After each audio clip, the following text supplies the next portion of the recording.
Hello and welcome to an update and feeding of our Hungry Bin and Urban Worm Bag. We'll start with the Hungry Bin, and I removed the crawlers.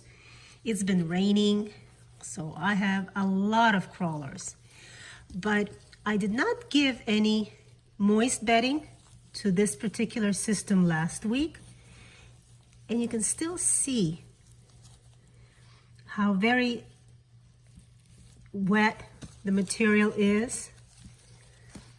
It kind of squishes when I touch it.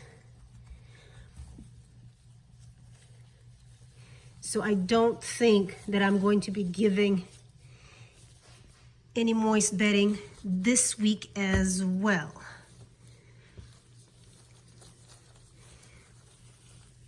The worms are doing quite well with the food though. And although I don't dig in this system, I do just give it a light fluffing at the very top just to see how much of the food the worms have managed to work over.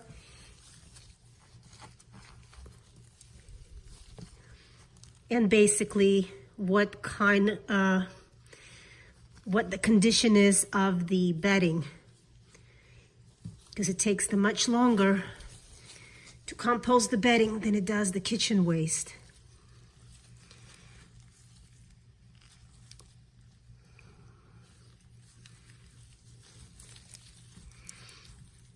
Oh, it feels a little warmer here in the center. Actually feels nice.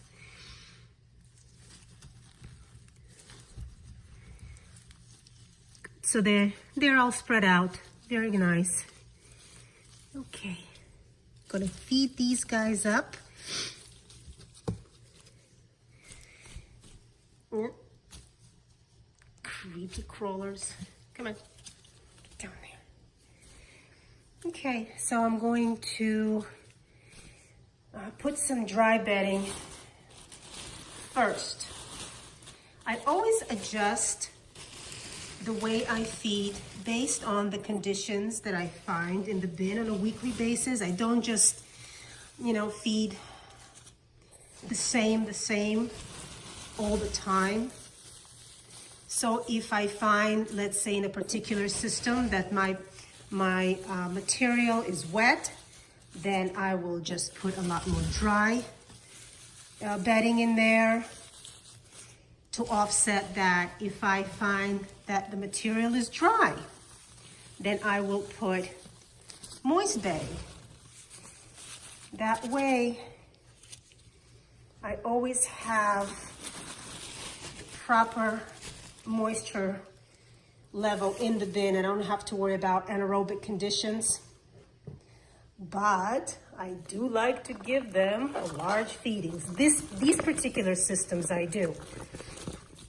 I don't feed this way in all my systems. Just those that can handle it, which is the Hungry Bin and the Urban Worm Bags, as well as the Vermi bags that I have now. And as you've seen me feed before, I tend to feed on top. I tend to feed in the center and leaving the edges for an escape zone in case the food heats up, so the worms can have a safe place to go and don't try to crawl out of the bin. Okay, now we are going to put some more dry bedding right on top, and this will get wet very quickly because the Hungry Bin just does not breathe as well as the bags. So this is important in order to absorb any of the excess liquid that is going to be produced by the decomposing food matter.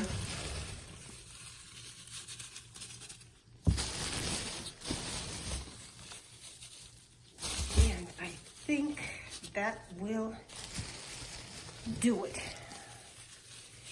Okay, so this is it for our hungry bin. Let's go over to our urban worm bag. Here we are with our urban worm bag. Let's see how these guys are doing. So condensation on the lid, and again, very typical. I give the bins large feedings, but I don't have the crawling that I do in my hungry bin. So I also don't have the wetness in the material that I do in the hungry bin. Hence, the bag has some really nice flaky castings, and they don't stick and they don't make that squishy sound when I touch them. And I'm going to do the same thing, just quickly looking over the material, getting a feel for the bottom part of the bedding, seeing how much food these guys consumed. Oh, this is interesting. I wanted to to say that even though these sprouts, I think they're broccoli sprouts, even though they got old, because they're still so much alive, the worms aren't doing anything with them. They're not touching them. Isn't that interesting? Worms, and you see this banana? Because it's dry, the only things that are interested in it, I believe, the springtails. Yep. So that's why I really like to put my food either in the freezer or in the on the kitchen counter, like in a baggie in the kitchen counter, and let it rot so that the worms are enticed to go into it. Otherwise, they won't. They are not interested in anything fresh. They're decomposers.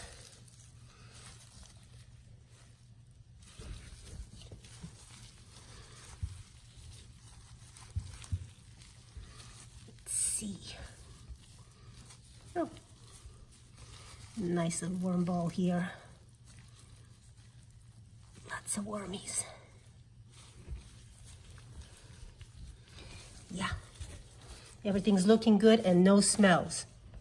What I also did, after I finished feeding it last week, I put some, I shouldn't forget, I put some ginger pieces in here, and we'll see what happens with that. I don't know if they will sprout or not, but I put them in here just to see. So I have, I think, 3 of them. There's another one. Oh, here we go. There's another one in here. So I put them in here, and I want to see if they'll sprout, or if the worms will eat them because they will decay. We'll see. Anyway, so back to feeding. They are going to get a dusting of dry on top.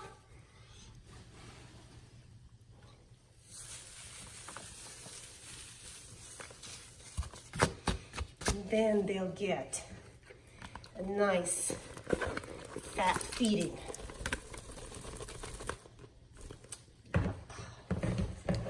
Usually 3 pounds worth.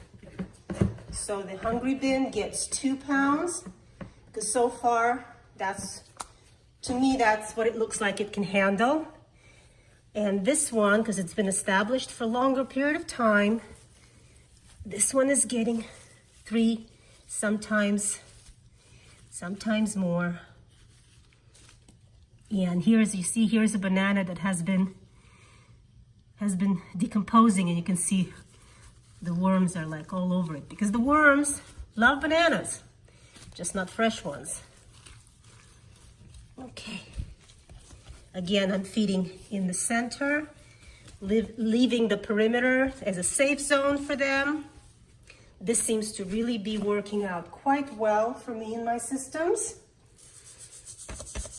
And then the buffer, which is eggshell. I never run out of eggshells because my family eats a lot of eggs. So I have to do something with it, right? And then the moist bedding. This bag can handle moist.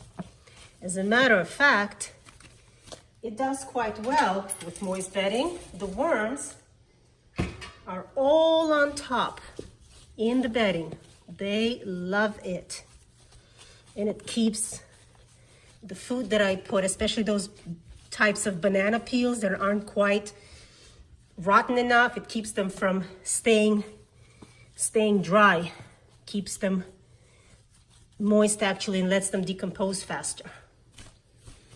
Okay. Now we're set for another week. And we will leave them alone.